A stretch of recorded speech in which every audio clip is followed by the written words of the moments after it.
Congratulations, you have just been made the most powerful human being on the planet. You now control an empire that stretches from the rain of northern Britain to the sand of the Sahara. Something like 50 to 60 million people are your responsibility. Your face is on the coins in their pockets. Your statues stand in cities you will never visit. Armies move because you said so. Your life expectancy in this job is worse than that of a gladiator. That is not a figure of speech. A gladiator was expensive. He was owned, housed, fed by a man who had paid a great deal of money for him and did not want him damaged. Most fights were not to the death, because dead property is bad business. You, on the other hand, are free. Count them up, from Augustus to the end of the Western Empire, and the pattern is almost comic in how consistent it is. The clear majority of Roman emperors did not die of old age. They were murdered, forced to kill themselves, killed in battle against their own countrymen, or removed by the men whose entire job was to keep them alive. That last one is the part nobody tells you, and it is the actual mechanism running underneath this entire story.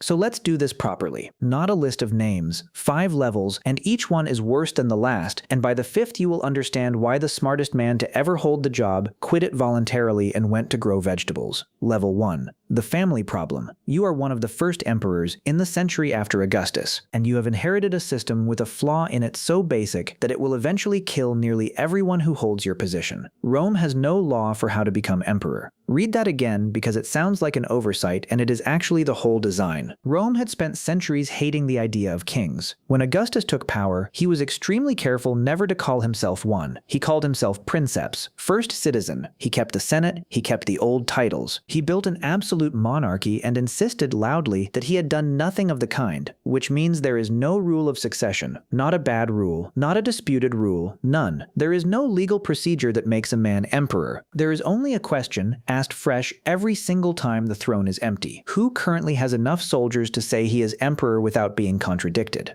That question has an answer, and it is never a lawyer. So watch what happens to the first dynasty. Augustus himself dies in bed in the year 14, an old man, which turns out to be an extraordinary achievement that will barely be repeated. His successor Tiberius dies at 77 in a villa, and even then Roman writers could not resist claiming he was smothered. Then comes Caligula. In the year 41, after less than 4 years in power, officers of his own bodyguard corner him in a passage under the palace and stab him. Not enemies, not a foreign army, his personal protection detail. Then Claudius, whom the Praetorians pull out from behind a curtain and declare emperor essentially because they need someone and he is available. He dies in 54, and half the Roman sources say his own wife poisoned him with a dish of mushrooms. Then Nero. By 68, the provinces have revolted. The Senate has declared him a public enemy, and his guard has abandoned him. He runs to a villa outside the city and takes his own life, aged 30.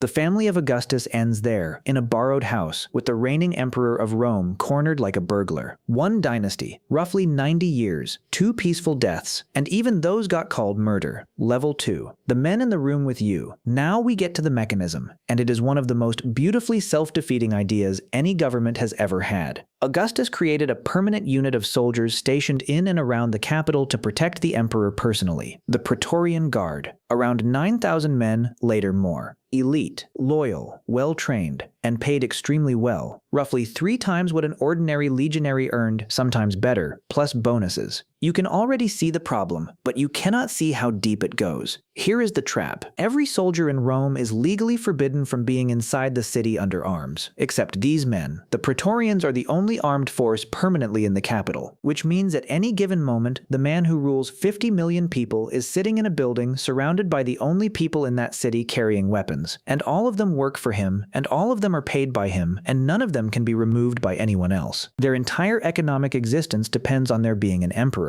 It does not depend on there being this emperor. That distinction is the engine of Roman history for the next 250 years, because a new emperor traditionally pays the guard a gift on taking power, the donativum, a large cash bonus to secure their loyalty. Think about what that creates. The Praetorians earn a fortune every time an emperor dies. Not every time an emperor is threatened, every time one is replaced. You have just constructed a 9,000-man organization whose bonus scheme pays out on your death. housed it next to your bedroom, and given it the only weapons in the city. They killed Caligula, they chose Claudius, they abandoned Nero, and in the year 68, when the throne came open again, they demonstrated exactly what they had become. Level 3. The year the empire had 4 emperors. The year 69. Nero is dead, and the flaw in the design is now fully visible to everyone in the Roman world because the secret is out. A general in Spain named Galba realizes something that will destroy the next 2 centuries. The historian Tacitus put it in a single devastating line. The secret of empire was out. An emperor could be made somewhere other than Rome. Anyone with an army can be emperor. That is the whole rule. That was always the whole rule. Nobody had said it out loud before, so Galba marches on Rome and takes power. He is an old, severe man who makes one fatal decision. He refuses to pay the Praetorians their bonus. He says, apparently proudly, that he chooses his soldiers, he does not buy them. He lasts 7 months. The guard kills him in the forum. Otho takes over, having bribed those same Praetorians properly. 3 months later, he loses a battle to another claimant and takes his own life. Vitellius takes over. 8 months. He is dragged through the streets by the supporters of the 4th man and killed. Vespasian takes over, and this one actually lasts, mostly because he was competent and had the Eastern legions behind him. 4 emperors, 1 year, and every single transition decided by soldiers.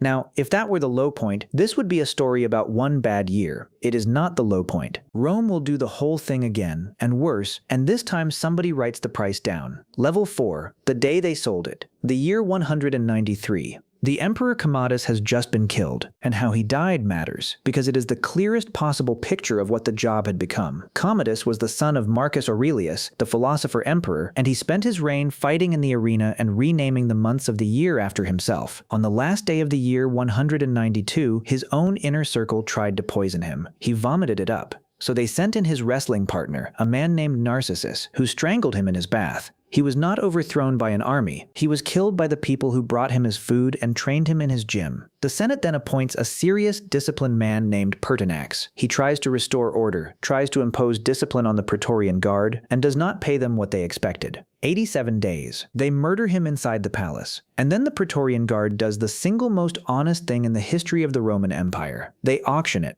They stand on the walls of their camp and announce that the position of Emperor of Rome is available to whoever offers the most money. 2 men bid against each other. A wealthy senator named Didius Julianus wins by promising every guardsman a colossal payment. The empire is sold at auction by the bodyguards to a private buyer. Julianus gets the throne and immediately discovers what he has actually bought. Nobody obeys him. The people jeer him in the street. 3 separate provincial armies declare their own commanders emperor and start marching on Italy. He lasts 66 days before he is executed in the palace, reportedly asking what he had done to deserve it. The winner of that scramble, Septimius Severus, marches into Rome, summons the entire Praetorian Guard to a parade unarmed, surrounds them with his own troops, strips them of their uniforms, and banishes them from the city. And then, because he still needs a bodyguard, he creates a new one from his own soldiers. He did not fix the mechanism. He replaced the people inside it and left the machine running.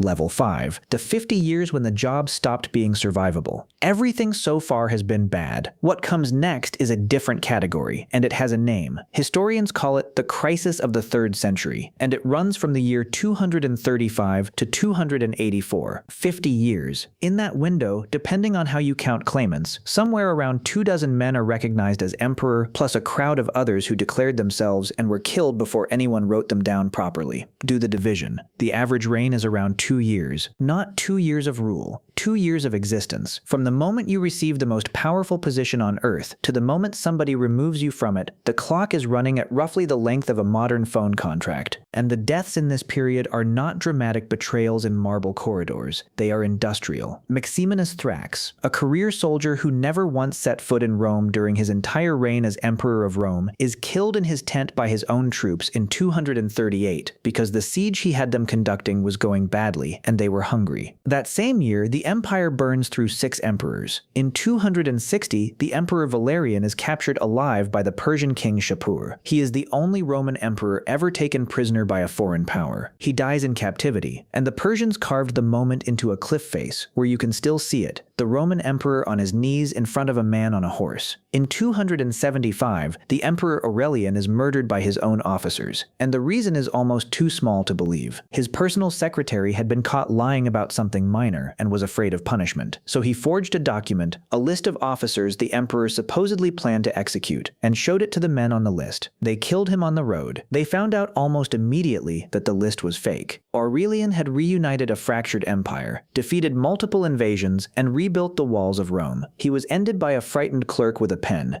That is what the job had become, not a throne, a queue. Now finally, the man who understood it. In 284, a soldier named Diocletian takes power, and Diocletian does something no emperor before him had done. He looks at the position honestly, and he concludes that the problem is not the men, the problem is the shape of the job. One man holding absolute power, reachable in one place with no legal successor, and armies on every frontier who each believe their own commander would do it better. That configuration produces murder, not sometimes, structurally, reliably, forever. So he takes the job apart. He splits the empire in two and appoints a co-emperor to rule the other half. Then he splits it again, giving each of them a junior emperor beneath him, a designated successor named in advance. 4 rulers, a defined line of succession. For the first time in 300 years, the question of who becomes emperor next has an actual answer that does not require anyone to die first. And then, in the year 305, Diocletian does the thing that makes him unique in Roman history. He resigns. He simply steps down, hands over power, and retires to an enormous palace on the coast of what is now Croatia, where he grows vegetables. When his old colleagues later begged him to return and take power again during a new civil war, the story goes that he told them if they could see the cabbages he had grown with his own hands, they would never ask him such a thing. He died in bed, free, in his own garden. He is essentially the only one. Now here is where all of this stops being Roman history, because the mechanism that killed all those men is not ancient, and it is not exotic. It is one specific structural fault, and you can describe it in a single sentence.